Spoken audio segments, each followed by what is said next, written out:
Allô tout le monde, j'espère que vous allez bien. On se retrouve aujourd'hui avec une vidéo qui vous présente les 10 déceptions que j'ai eues en 2024 versus les 10 best books de 2024 que j'ai pu lire. Je me suis dit que ça pouvait être cool de les combiner en une seule vidéo, comme ça vous avez tout d'un coup. Donc je vais essayer d'être concise. On va commencer. Est-ce que je commence avec mes déceptions ou avec mes coups de cœur? Je pense que la première pile que j'ai devant moi, ça va être mes déceptions. Donc allons-y dans cet ordre-là. Il n'y a pas de oh, lui c'est comme la pire, bien qu'il y en a une, c'était vraiment la pire. Mais tu sais, il n'y a pas vraiment de top. Pareil pour mes coups de cœur, c'est vraiment comme. C'était toutes des déceptions quoi. Donc on va commencer avec Blood of Hercules. Lui, c'est le dernier livre que j'ai lu, me semble, de 2024. Et je pense que vous l'avez sûrement déjà vu, il est extrêmement beaucoup hypé sur BookTok en ce moment, puis le mois dernier aussi. C'est pas que c'était nul, ok? C'est juste qu'on nous le vendait comme quelque chose qui en fait, non, c'était pas ça. J'avais vraiment cette idée de romantaisie en tête, cette idée de réécriture de mythes, de mythologie grecque. Finalement, c'était pas. Oui, c'est une sorte de mythologie, mais si vous allez pour la romance, n'y allez pas pour la romance. En tout cas, dans le tome 1, il n'y en a pas. Dans le tome 2, je pense qu'il y en aura, mais le premier tome, non, non, non. En règle générale, moi j'ai trouvé que c'était très long. C'était très long, il n'y avait pas de point vraiment à l'histoire. Je peux comprendre que c'est peut-être le début d'une grande série et donc que c'est plus introductif. Je vois en quoi ça pourrait l'être, mais pour le coup, moi vraiment ça a eu du mal à capter mon attention. J'ai pas aimé les personnages et notamment la personnage féminine principale. Donc ouais, ça a été une grosse déception pour moi au vu de toute la hype qu'on a vue en ce moment sur les réseaux. Donc ouais, je suis même pas sûre que je continuerai à lire la suite. Pourquoi pas si je vois qu'il est bien noté, qu'il est bien critiqué. Mais là, comme ça, je vous dirais que non. Je pense que ça, c'était ensuite ma première déception de 2024 et c'était The Raven Boys. C'est quand même une série qui est assez vieille, je vous dirais. Ça fait un bout qu'elle existe. Et donc, elle me tentait depuis un petit bout de temps. Et là, en fait, on l'avait offert pour le Noël 2023. Donc, dès 2024, je l'ai commencé. Et pour le coup, en fait, j'ai juste pas accroché à l'histoire. C'est pas que c'était mauvais, mais vraiment, mais je m'endormais devant le livre. Là, pour le coup, c'était pas vraiment les personnages ou c'était plus l'ambiance en fait. Je pense qu'avec l'écriture aussi, ça a pas matché. Pourtant, il est court, hein. Il est court, mais j'avais l'impression qu'il faisait genre le double, tellement c'était, je sais pas, c'était long, j'étais pas intéressée, je me voyais pas du tout envers les personnages. Juste, en règle générale, des fois, j'avais du mal à comprendre, genre, qu'est-ce qui se passait. Donc bref, là c'est sûr à 100%, je continuerai pas du tout la suite. Déception aussi, mais c'est fou, les livres de BookTok, des fois là, ça fonctionne pas en fait. J'ai lu Meet Me at the Lake de Carly Fortune. Là pour le coup, j'étais vraiment, je l'ai trouvé en seconde main, je me suis dit, hey, trop cool, genre je suis vraiment chanceuse aujourd'hui. Mais non, ça a juste pas fonctionné. Le seul truc que j'ai bien aimé, c'est que ça se passe à Toronto et du coup, il y a des scènes que je peux vraiment visionner dans ma tête où je suis là en mode ok ouais là je vois de quoi tu me parles, je sais c'est quelle rue on est, je sais devant quel bâtiment etc. Donc ça j'ai vraiment beaucoup aimé cet aspect là. Et puis c'est cool de lire un livre d'une autrice canadienne, mais juste dans l'ensemble j'ai pas aimé notre personnage principal et la timeline dans ma tête elle faisait pas de sens, genre il y avait des je sais pas, genre c'était pas fluide dans ma tête, c'était vraiment pas fluide. Puis c'est ça, ajouté à cela que j'ai pas aimé la personnage, j'ai pas aimé la relation qu'elle avait eue avec le gars. C'est quand même assez rare que j'en viens à être déçue par une romance. Si elle est classique, je vais juste être en mode ouais, elle est classique. Mais là, pour le coup, c'est vraiment un tout que j'ai vraiment pas accroché. Et pour le coup, genre, enfin, moi j'ai l'impression qu'on me l'avait vraiment. En tout cas, les livres de genre Carly Fortune, on avait aussi Every Summer After que j'ai pas lu. Tout cela, ils nous ont été vendus. Et là, moi, avec Meet Me at the Lake, j'ai même pas tellement envie de lire ces autres livres parce que j'ai pas accroché. Est-ce que c'est parce que c'était une épreuve qui n'était pas encore corrigée? Je sais pas, parce que j'ai trouvé en seconde main. Est-ce que c'est pour ça que c'était pas encore. Il y avait des petites erreurs par-ci par-là? Je pourrais pas vous dire, mais dans l'ensemble, même. Non, quoi, ça a juste pas matché avec moi. Franchement, j'en ai parlé dans un vlog pendant longtemps, ce livre, et j'en reviens toujours pas. Et encore une fois, j'en ai parlé dans mon bilan 2024. Je comprends pas pourquoi je l'ai encore dans mes bibliothèques. Mais je vais vous parler de Adopted Love de Gaia Alexa. Lui, pareil, je l'avais trouvé en seconde main parce qu'on s'entend, il est quand même assez vieux. Et je me suis dit, ah, tu sais, je me souviens qu'il avait été très hypé sur les réseaux sociaux. Vas-y, on y va, pourquoi pas. Autrice française, j'avais déjà lu Le Marchand de sable de cette autrice que j'avais beaucoup aimé. Donc je me suis dit, pourquoi pas, on y va. Et autant vous dire que rien n'allait dans ce livre, rien n'allait. Il était beaucoup trop long pour rien du tout. Le truc que j'ai pas aimé déjà, c'est qu'on suit des personnages qui sont relativement jeunes. Donc là, premièrement, moi j'ai du mal à m'identifier à l'histoire, juste à leur personnalité, leur quotidien.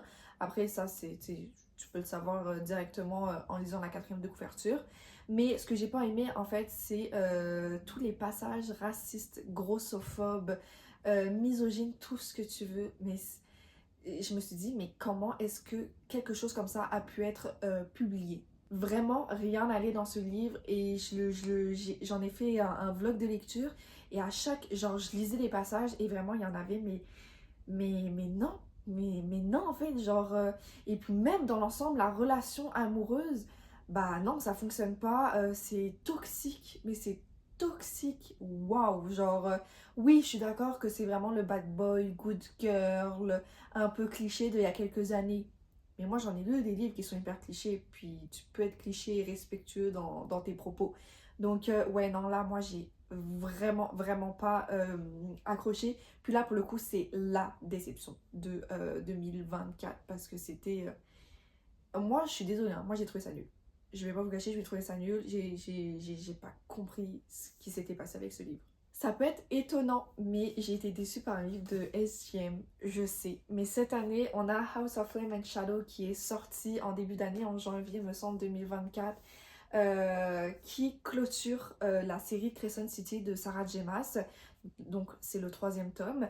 Et en fait, pour vous mettre un peu de contexte, moi le second tome de cette trilogie, j'avais adoré parce que spécialement à la fin du livre, il se passe un truc de dingue.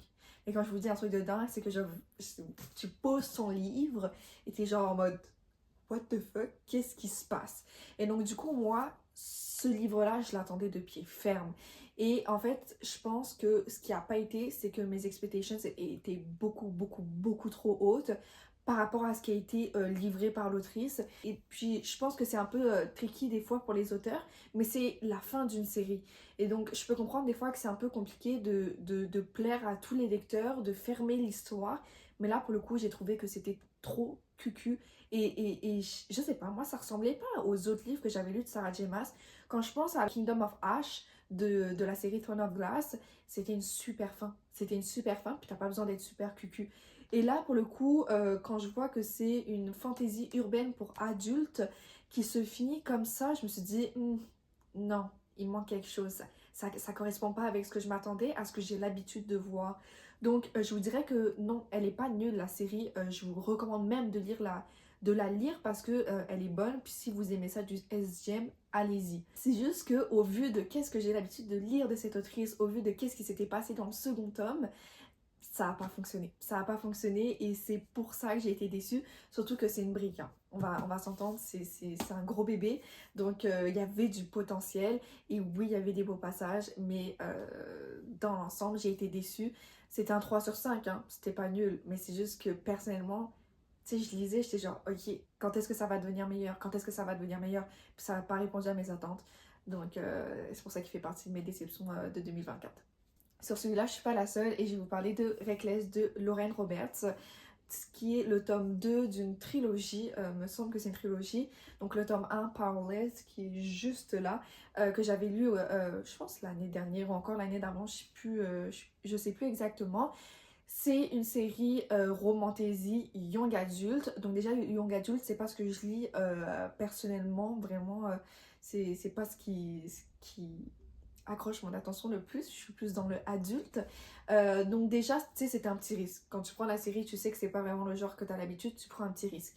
Powerless, il était extrêmement classique dans son écriture, dans l'histoire, dans tout. Il était extrêmement classique, il était pas mauvais, mais très classique. Pas de nouveauté. Reckless, je vous dirais que là, pour le coup, on reste encore dans le classique. Vraiment, ne vous attendez pas à un truc de dingue parce que vous en trouverez pas, que ce soit dans le personnage, dans le world building, dans l'écriture, j'ai envie de vous dire, tout est basique, tout est basique. Et là, donc j'avais pas vraiment de grosses attentes par rapport à Reckless, mais pour le coup, j'ai été déçue parce que pour moi, il ne se passe absolument rien dans ce livre. Et vraiment, quand je vous dis qu'il ne se passe absolument rien, c'est que quand j'y repense, je me suis dit, mais ils ont fait que marcher. Ils ont fait que marcher. Et c'est super frustrant. Quand tu te dis que tu as passé, il est quand même relativement court, mais tu as passé tout ça à juste lire des personnages qui marchent. T'es genre, j'aurais bien voulu un petit peu d'action, tu vois. Puis quand tu penses qu'il y a de l'action, en fait, non, c'est de la fausse action. J'ai trouvé qu'il manquait de développement au niveau des personnages, au niveau de l'histoire. C'est quand même un second tome d'une trilogie, donc c'est, je trouve, super important. Parce que c'est le milieu de ton histoire, quoi, c'est le milieu. Donc je pourrais comprendre que le tome 1 soit bof, mais le tome 2, je m'attends à ce qu'il soit bien, parce que les bases ont été posées dans le livre précédent. Donc je m'attendais à un gros développement. Là, le tome 2 est plus petit que le tome 1. Déjà, là, moi, je trouve que ça fait pas beaucoup de sens. Donc ouais, ils ont rien fait, c'était très simple, je me suis juste ennuyée, il s'est rien passé. Peut-être que je finirai la trilogie, si j'en ai lu 2, autant lire 3e, ça va juste pas être une de mes priorités. Alors là, j'étais pas vraiment étonnée, mais quand même un peu. J'ai lu Aspire Barbarians de Ruby Dixon. C'était mon entrée dans cette série que je pense que tout le monde a vu, donc qui est une romance avec des aliens. Voilà, je voulais un truc qui se lise rapidement, qui est du smut, qui est sans prise de tête. Ça a répondu à mes attentes, mais pour le coup, j'ai trouvé que il n'y a pas de développement d'histoire, il y a trop de smut. Alors oui, ce sont des aliens, mais je vibais pas du tout avec... Genre le protagoniste, l'alien, je vibais pas du tout avec lui. Non. Non. Genre vraiment pas non. Même elle, la personnage principale, genre... pas du tout accrochante, quoi. Leur histoire, pas du tout accrochante. C'était gnangnan, c'était mal développé. Mais oui, c'était super divertissant, ça je vais pas vous le cacher. C'est juste que je m'attendais pas à ce que ça soit de la grande littérature, on s'entend. Mais c'est juste qu'il y avait tellement de hype autour de cette série que je m'attendais à ce que ce soit un peu genre, je sais pas là, que ce soit un petit peu plus drôle, ou je sais pas là, que ce soit un petit peu plus meilleur. Ça n'a pas été le cas. Je vous avoue que je continuerai la série. Je la continuerai. Alors je sais, ça va pas avec ce que je dis, mais c'est juste que ça répond vraiment à des attentes. Des fois, quand tu veux juste, genre un livre de transition qui se livre super vite, t'es dans un mood pour lire du smut, c'est super. C'est juste que, ouais, quoi, enfin, je m'attendais vraiment pas à ça. Je m'attendais vraiment pas à ça. Donc, en vrai, je vous recommande et en même temps, je vous recommande pas. À vos risques et périls. Et le dernier livre physique que j'ai en ma possession pour mes déceptions, ça va être When the Moon Hatched de Sarah A. Parker. Ce livre, on l'a extrêmement vu aussi l'année dernière. Il fait partie vraiment des romantaisies de 2024 à lire, nanana. Non. C'est super long. J'ai une de mes collègues au travail qui est en train de le lire aussi et en une semaine, elle a lu 100 pages. Parce que tu rentres pas dedans, parce qu'il y a trop de détails, parce que ouais, c'est juste pas immersif. Alors oui, tu as énormément de détails avec le world building, ça veut dire que le world building est super bien développé, super bien recherché. Je suis d'accord, il y a eu beaucoup de travail qui a été mis derrière. Mais juste, on nous le vend pour quelque chose où c'est pas le cas en fait. Si vous allez pour la romantaisie, y allez-y pas pour la romantaisie. Si vous y allez pour un truc super divertissant sans prise de tête, n'y allez pas. Il faut que vous soyez prêt, il faut que vous ayez du temps devant vous, il faut que quand vous lisez, c'est pas quand tu es fatigué après ta journée de travail. C'est quand tu es bien réveillé pour prendre en note tout ce qui est dit parce que vraiment les trois quarts de ce livre c'est de la description. Du coup, il manquait de personnification au niveau des personnages. Moi, je me suis pas. J'ai l'impression de pas les connaître. J'ai l'impression de pas les connaître. Je me suis pas du tout accrochée à eux. Et en plus de pas avoir l'impression de les connaître, c'est que juste la personnage principale, j'accrochais aussi pas. Je sais pas si je suis juste la mauvaise lectrice pour ce livre, mais pour le coup, moi, j'ai vraiment pas accroché. Et je sais qu'on entend genre des mixed reviews par rapport à ça. Je pense que c'est soit tu adores, soit tu aimes pas. Et moi, pour le coup, je fais partie de la catégorie qui n'aime pas ce livre. Pour le coup, je continuerai pas. là, je suis à peu près sûre que je continuerai pas parce que juste le monde m'a pas plu, les personnages m'ont pas plu, même l'écriture en règle générale, je vous dirais qu'elle m'a pas plu. Voilà, grosse déception. Pour le coup, je m'attendais à vraiment beaucoup plus parce que on me l'avait vendu comme une bonne romantaisie. Ça n'a pas été le cas. Si vous y allez pour tout ce qui est dragon, etc., n'y allez pas aussi pour ça. Parce que si vous voulez le lire après Fourth Wing, non, non, n'y allez pas pour ça parce que vous n'allez pas retrouver, mais du tout la même vibe que vous avez lu dans Fourth Wing. Ensuite, j'ai lu sur ma liseuse Un été pour te retrouver de Morgane Moncomble. Là, pour le coup, le livre est vraiment pas mauvais. Je veux juste mettre les bases directement. C'est juste que c'est ça. Je m'attendais vraiment pas à ça. Je vais pas trop en parler parce que ça spoilerait la fin et je vous dirais que c'est la fin qui m'a déçue. Je m'attendais à quelque chose de classique. C'était pas ça en fait que j'ai lu, c'était beaucoup plus original. Je comprends ce que Morgane Kong a essayé de faire, ça n'a juste pas fonctionné avec moi. Pour le coup, j'ai lu toute la série, dans l'ensemble je vous conseille la série, mais c'est vrai que là, le quatrième tome, qui est quand même assez long, tu attends beaucoup pour avoir une bonne fin, puis finalement moi j'ai attendu beaucoup pour avoir une fin qui ne me plaît pas. Donc en règle générale, du coup ça a teinté tout comment je voyais le livre. Donc ouais, pour le coup, ça fait partie de mes déceptions parce que Morgane Moncombe, ça fonctionne à peu près tout le temps avec moi. Et là, j'ai pas compris. Là, j'ai pas compris, mais je vous dirais de quand même lire la série, de faire votre propre avis parce que le livre est bon. C'est juste que pour le coup, j'étais la mauvaise lectrice. Et finalement, ma dernière déception de 2024, ça a été de Familiar par Leigh Bardugo. Leigh Bardugo, c'est celle qui a écrit Shadow and Bone et la série Six of Crows. Donc super connue, Six of Crows, moi j'avais adoré. Shadow and Bone, pour le coup, j'avais juste le tome 1, j'avais pas continué. Pas que c'était mauvais, ça a juste pas capté mon attention, mais ça a quand même été une autrice, vous voyez, qui fait partie de ma liste d'autrices où elle sort un livre, je vais aller l'acheter. Là, ça a été le cas pour The Familiar. Je suis allée l'acheter, grosse déception. On voit vraiment une différence énorme entre ce qu'elle a écrit il y a comme 5-10 ans et ce qu'elle écrit maintenant. Si vous allez pour la vague de Six of Roses et de Shadow and Bone, passez votre chemin. C'est pas du tout ça. J'ai l'impression d'avoir lu une toute autre autrice. Le style d'écriture est beaucoup plus poussé, le vocabulaire de même. Le truc que moi j'ai pas accroché, c'est que ça se passe en Espagne il y a, je pense, il y a 100 ans.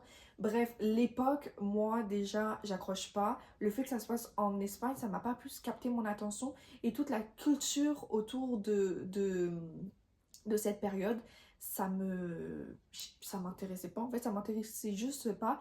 Ajouter à cela de la magie. Ouais, ça a juste pas fonctionné. C'était très gore, c'était très cru. J'ai été très étonnée. Ça va pas être du young adulte, ça va être de l'adulte si vous allez pour la romantaisie.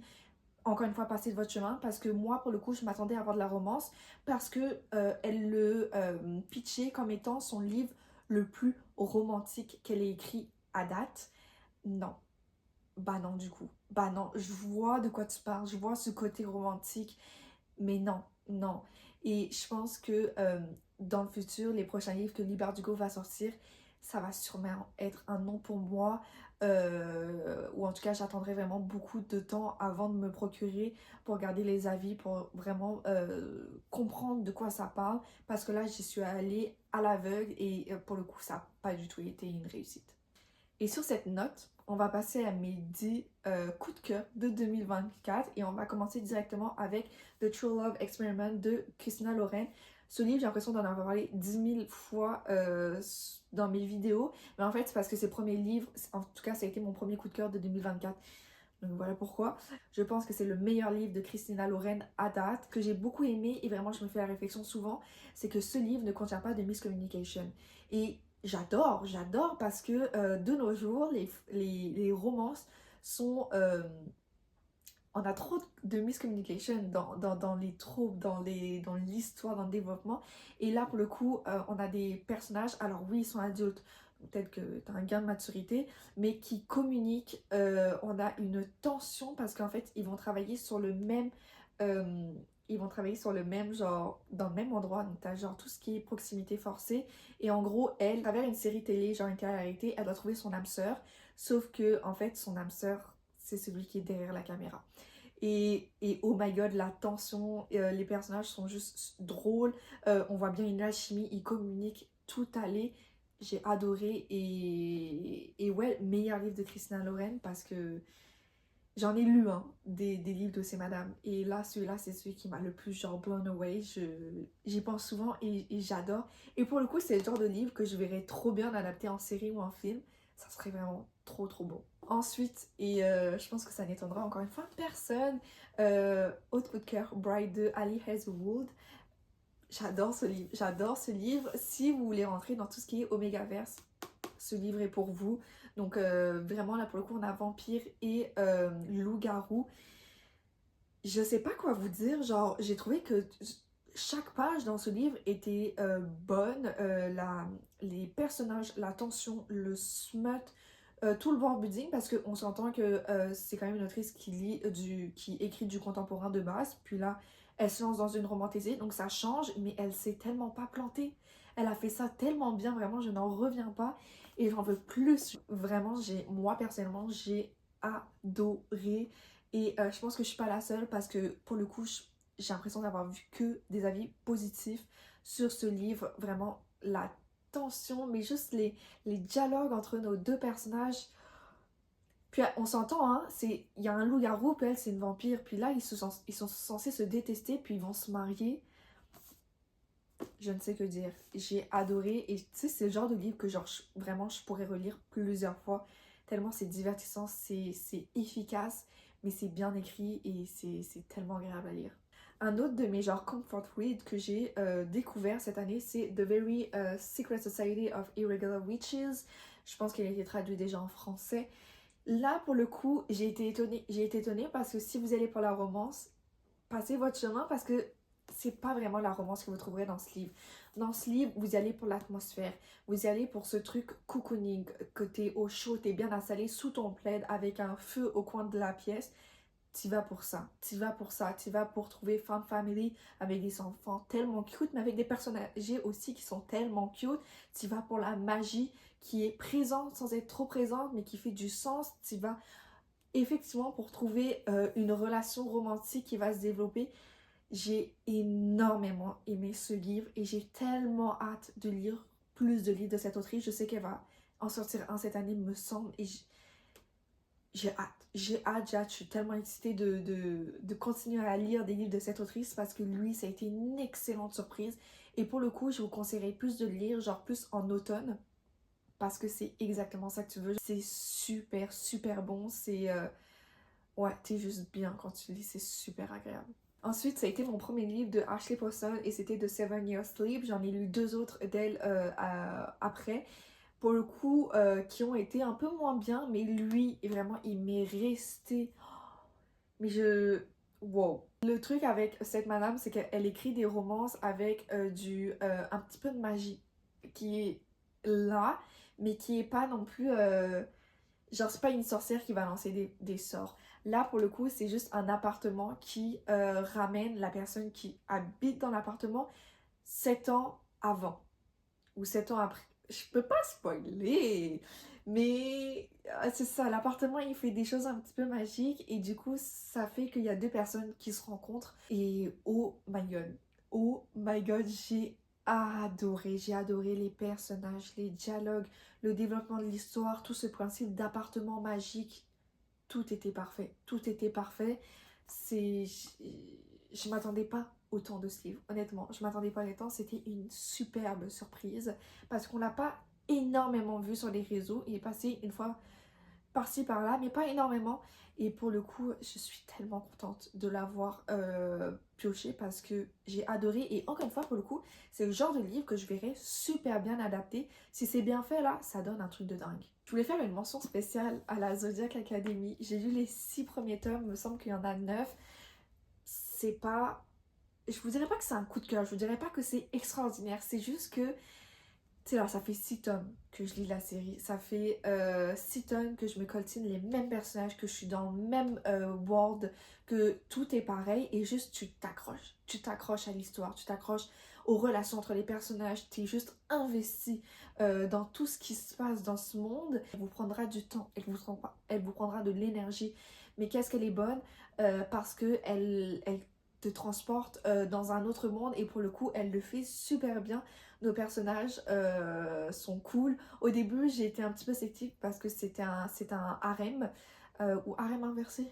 je sais plus trop c'est quoi la différence. C'est pas, moi les harems, que ce soit harem ou harem inversé, c'est pas la troupe que j'aime, loin de là. Pour le coup, ça a super bien fonctionné.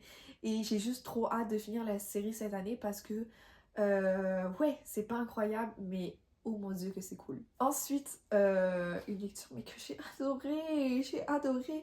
Et je suis vraiment contente que ça se passe sur des romances parce qu'on pourrait se dire, hein, des romances c'est toujours la même chose. Et là, non, pour le coup, c'est pas la même chose. Et ça a été le cas avec Out on a Limb. Alors oui, je sais, on vous l'a vendu, je vous le revends. Comment je vous le vends? En vous disant que c'est une madame qui tombe enceinte dès le début du livre. Est-ce que ça vous le vend? Non, et je comprends parce que moi aussi j'étais comme ça. Mais donnez-lui sa chance parce que cette trope de la madame qui tombe enceinte, où c'était pas voulu, oh my god que c'est bien. Moi, c'est un livre que j'ai bien aimé parce qu'il met en avant des minorités, il le fait super bien. J'ai bien aimé parce que toute cette troupe de la madame qui tombe enceinte, et bah ça m'a fait changer la vision de comment je voyais en fait cette troupe. On a des personnages qui sont touchants, on a des personnages qui ont une relation saine, unique, qui communiquent, tout allait dans ce livre, c'est drôle, il y a du smut, ça se lit super rapidement, que des trucs positifs, allez-y, allez-y parce que ah, tu sais, tu regrettes de l'avoir lu parce que tu voudrais le relire. Ben voilà, c'est le sentiment que j'ai parce que vraiment, je le lisais et c'était juste doux à lire, c'était doux, c'était réconfortant, c'était une belle romance. Il y avait des moments timides, mais il y avait d'autres moments qui étaient super sincères et naturels et ça, j'ai adoré. Je vais vous parler d'un livre que j'ai lu sur ma liseuse, ça va être Play Along de Lee Stamford. C'est le 4e livre, me semble, dans la série Windy City. Cette série, déjà, en règle générale, c'est une de mes séries préférées. Je vous la recommande à fond, fond, fond. Elle est sublime. Euh, Chaque tome et compagnon suit des couples différents. Oh my god, c'était tellement bien. Parce que là, pour le coup, on a un personnage masculin qui est obsessed avec la personnage féminine principale. Puis elle, elle veut pas. Elle veut pas, mais elle résiste, elle résiste, elle résiste. Jusqu'à temps que, ben, tu sais, au bout d'un moment, t'as résisté et ça...